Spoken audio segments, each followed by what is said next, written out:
प्रशासकीय अधिकारी म्हाडाचे उपाध्यक्ष माननीय संजीव जयस्वाल साहेब उपस्थित आहेत। त्यांना मी विनंती करते की त्यांनी मनोगत व्यक्त करावे।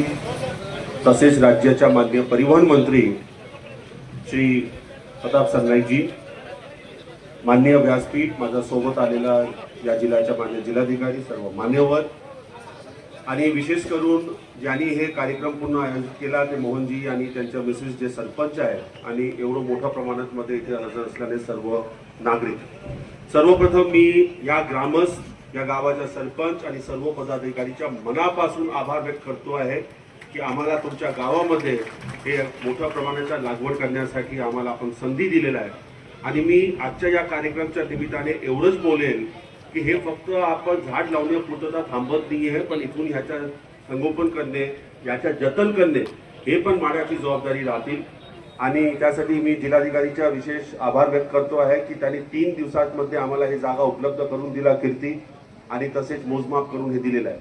खरं म्हणजे माडा घर बांधतात आणि वृक्ष लागवड करणे हे आमचा तसा काही एक प्रायोरिटी प्रोग्राम नाही आहे, पण आपला देशाच्या माननीय पंतप्रधान श्री नरेंद्र मोदीजी यांनी ह्या वर्षी एक घोषवाक्य दिलेलं आहे की एक झाड अपने माँ के नाम, आणि त्याचा एक भाग म्हणून आपल्या राज्याच्या माननीय मुख्यमंत्री श्री देवेंद्र फडणवीसजी यांनी परवा एक विनंतीच्या स्वरूपात मध्ये आवाहन केलेलं आहे, ज्यामध्ये महाराष्ट्र राज्यामध्ये 10 कोटी वृक्ष लागवड करण्याची एक संकल्पना, एक नियोजन करण्यात आलेलं आहे। आणि आमच्या विभागाच्या माननीय मंत्री तसेच राज्याच्या माननीय उपमुख्यमंत्री श्री एकनाथ शिंदेजी यांच्या विशेष प्रेरणातून की आपल्याला एक हरित महाराष्ट्र, आणि हे हरित महाराष्ट्र करताना आपण जे आपण म्हणतो आहे इंडिजिनियस, म्हणजे जे आपल्याला स्थानिक हे असतात, फळबाग असेल किंवा इतर जे झाड असतील ज्यामध्ये 2 पैसे उत्पन्न पण होऊ शकतात, अशा प्रकारचे जे आपल्याला एक हरित महाराष्ट्र करण्यासाठी ह्या राज्याच्या सर्व मान्यवरांची संकल्पना आहे, त्याचा भाग म्हणून आपण आज इथे हजर आहोत। साहेबाला थोडा जाण्याची घाई आहे, त्यामुळे फक्त 2 मिनिटं मी बोलेल की माडाने ह्या वर्षी 2 लाख वृक्ष लागवड करण्याची एक संकल्पना घेतलेली आहे आणि हे पूर्ण राज्यामध्ये आहे। तर ते छत्रपती संभाजीनगर पासून ते नागपूर, अमरावती, नाशिक, कोकण मंडल आणि मुंबई मंडल, पुणे मंडल।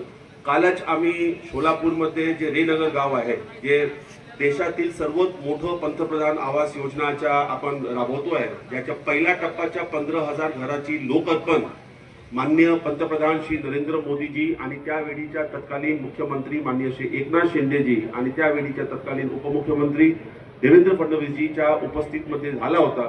त्या ठिकाणीमध्ये काल आम्ही 20,000 झाड लावण्याची आपण कार्यक्रम सुरू केला आहोत। आज या दोघही गावामध्ये घेऊन जवडी आणि काष्टीमध्ये आपण एक 20,000 आणखी झाडे लावणार आहे। आणि हे झाडे लावण्यापुरतं आताच मला कोणजीच म्हणत होता की सर हे झाड लावल्यानंतर तरी आम्ही फेन्सिंग केला असेल किंवा इथे आपण बोर घेतलेला आहे किंवा इथे आपण जे आहे ते शेततळे पण करतो आहे, पण इथे लोकांना निसर्गाचा आनंद घेण्यासाठी, तिथे फिरण्यासाठी ते जे काय आपल्याला एक वॉकिंग ट्रॅक करायचं असेल किंवा त्या वॉकिंग ट्रॅक करताना त्याच्या सुरक्षेच्या दृष्टीने हाय मास्क लाईट लावणे, हे जे इतर बाबी असेल तो आपला जे काही ह्या संदर्भात मध्ये माजी खासदार महोदयाने अतिशय थोडक्यात मध्ये संकल्पना मांडली की हे भूकंपग्रस्त गाव आहे, 93च्या भूकंपामध्ये जवडी गावाची पुनर्वसन करण्यात आली। आणि विशेष करून मला सांगावे असं वाटते की माझा स्वतःचा जे OSD आहे, माझा म्हणजे विशेष कार्यकारी अधिकारी श्री सुनील देशपांडे, ते स्वतः या गावाच्या भूकंपग्रस्त आहे आणि त्यांनी मला सांगितलं की सर आपण एवढं मोठं करतो आहे तर माझ्या गावामध्ये पण हे उपक्रम राबवावे।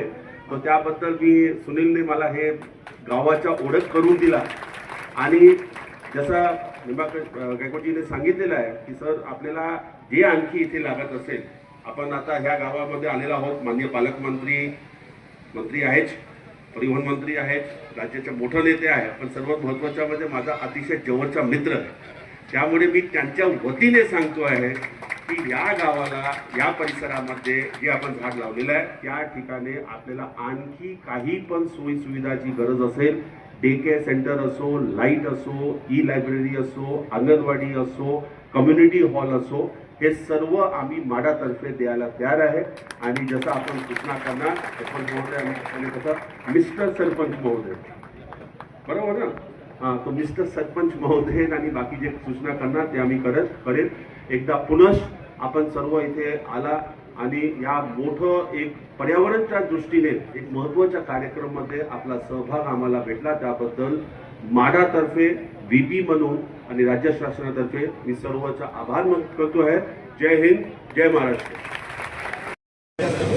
क्रांता राजा छत्रपती शिवाजी महाराज, हिंदू हृदय सम्राट शिवसेना प्रमुख बाळासाहेब ठाकरे यांना विनम्र अभिवादन करू. आज वन महोत्सवानिमित्त या ठिकाणी आलेले आदरणीय आपले पालकमंत्री प्रतापजी सरनाईक साहेब, या ठिकाणी आलेले म्हाडाचे सर्व अधिकारी, इथे उपस्थित असणारे सर्व लोकप्रतिनिधी, गावचे सरपंच, उपसरपंच, गावातील सर्व प्रतिष्ठित नागरिक, परिसरातील सर्व मान्यवर, मी या वन महोत्सवानिमित्त आपल्या सगळ्यांना शुभेच्छा देतो. आज महाराष्ट्र शासनाच्या वतीनं आणि म्हाडाच्या वतीनं आज जेवळी आणि काष्टी या दोन ठिकाणी वृक्षारोपणाचा कार्यक्रम मोठ्या प्रमाणामध्ये होतोय. जेवळीमध्ये 2 ठिकाणी वृक्षारोपण रोडला होणार आहे. प्रचंड मोठ्या प्रमाणात चांगली सुपीक जमीन आहे, चांगलं त्याला कुंपण घेण्यात आलेलं आहे. क्षेत्र विकास प्राधिकरणाच्या माध्यमातून महाराष्ट्र गृहनिर्माण व क्षेत्र विकास प्राधिकरणाचे आमचे प्रमुख आदरणीय आणि ज्यांनी मला मित्र म्हणून आता माझी तुलना केली ते संजीव जयस्वालजी यांच्या माध्यमातून आणि यांच्या संकल्पनेतून आपल्या वन महोत्सव अंतर्गत जेवळी व कास्ती तालुका लोहारा जिल्हा धाराशिव येथे 20,000 झाडांच्या लागवडीचा शुभारंभ आज आपण करतोय. प्रामुख्यानं या विशेष कार्यासाठी धाराशिव जिल्हाधिकाऱ्यांनी आपल्याला सुमारे 7 ते 8 एकर जमीन सुद्धा विना मोबदला दिली आहे. त्यामुळे आमचे पुजारा साहेबांचं पण अभिनंदन करायला हवं. आजच्या या कार्यक्रमाच्या प्रसंगी उपस्थित असलेले माजी खासदार आणि धाराशिव जिल्ह्याचे नेते आदरणीय रवींद्रजी गायकवाड, माजी आमदार आमचे मित्र ज्ञानराजी चौगुले, या मंचावर उपस्थित असलेले संजीव जयस्वालजी, शंभरकरजी, कीर्तिकर पुजाराजी, मोनेश घोषजी, किरणजी गायकवाड, भगवान देवकाते, बाजीराव चव्हाण, आनंद पाटील, मोहन पनोरे, अजित पिंगळे. अरे मोहन पनोरेंचं नाव दिलं, त्यांच्या मिसेसचं वगैरे नाव या ठिकाणी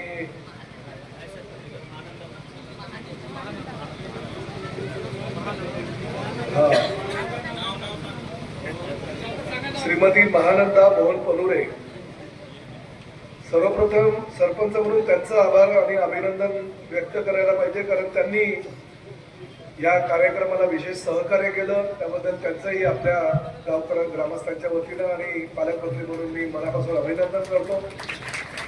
प्रामुख्याने त्या शाळकरी मुलांचं कौतुक करतो की पालकमंत्री आल्यानंतर आणि एवढ्या मोठ्या IAS अधिकारी येत असताना त्यांचं ज्या पद्धतीनं तुम्ही स्वागत केलं, त्या सगळ्या आमच्या स्काउट गाईड आणि इतर ज्या विद्यार्थी आलेले त्यांचंही कौतुक करतो.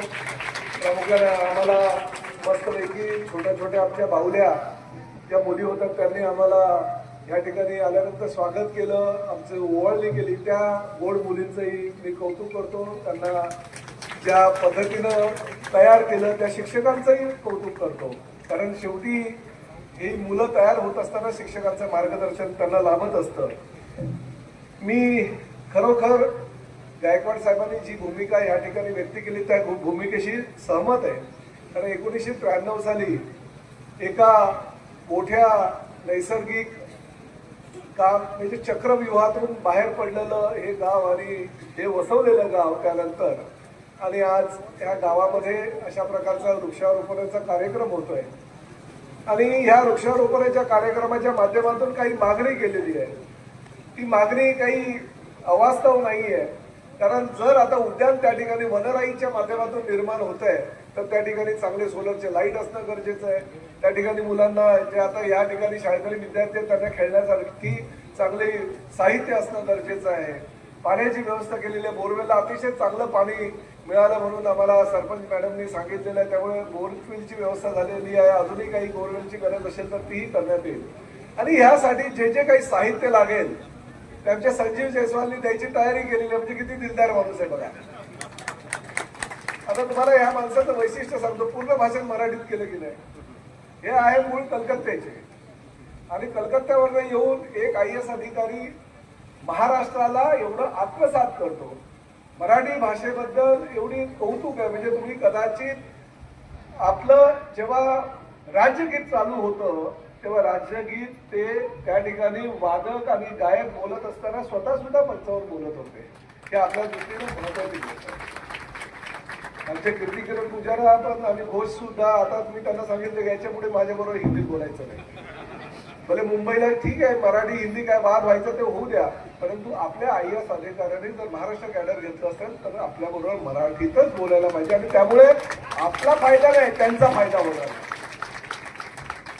आणि हे संजीव जयस्वाल बद्दल अजून कौतुक करताना सांगतो, या माणसानं मी आणि एकनाथ शिंदे साहेबांनी 5.25 वर्ष झेललंय. ठाण्यामध्ये आयुक्त म्हणून काम करत असताना आम्ही कधी कधी लोकप्रतिनिधी म्हणून आमच्या इशारावर आम्ही आमच्या अधिकाऱ्यांना चालवत असतो.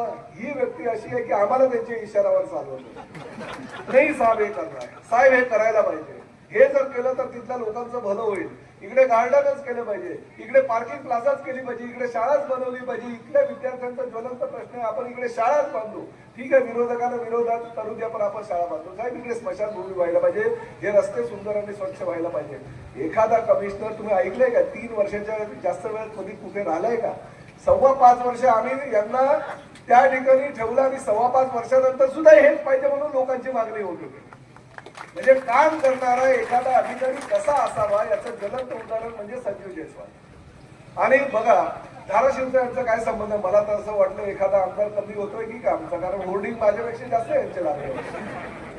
इकडे काही इच्छा वगैरे आहे का? OSD इथलं म्हटल्यानंतर OSDने सेटिंग करून दिली असेल काहीतरी, पण आता 4.5 वर्ष बाकी आहे, त्यामुळे होर्डिंग आतापासून लावून काही फायदा होणार नाही. इलेक्शनच्या वेळेसच तुम्हाला यायला लागेल. काय ही धाराशिवची जनता फार सक्षम आहे आणि त्यांना माहित आहे काम कोण करत नाही. आणि इलेक्शनच्या वेळेस ते बरोबर मतपेटीच्या माध्यमातून काय करायचं ते करत असतात.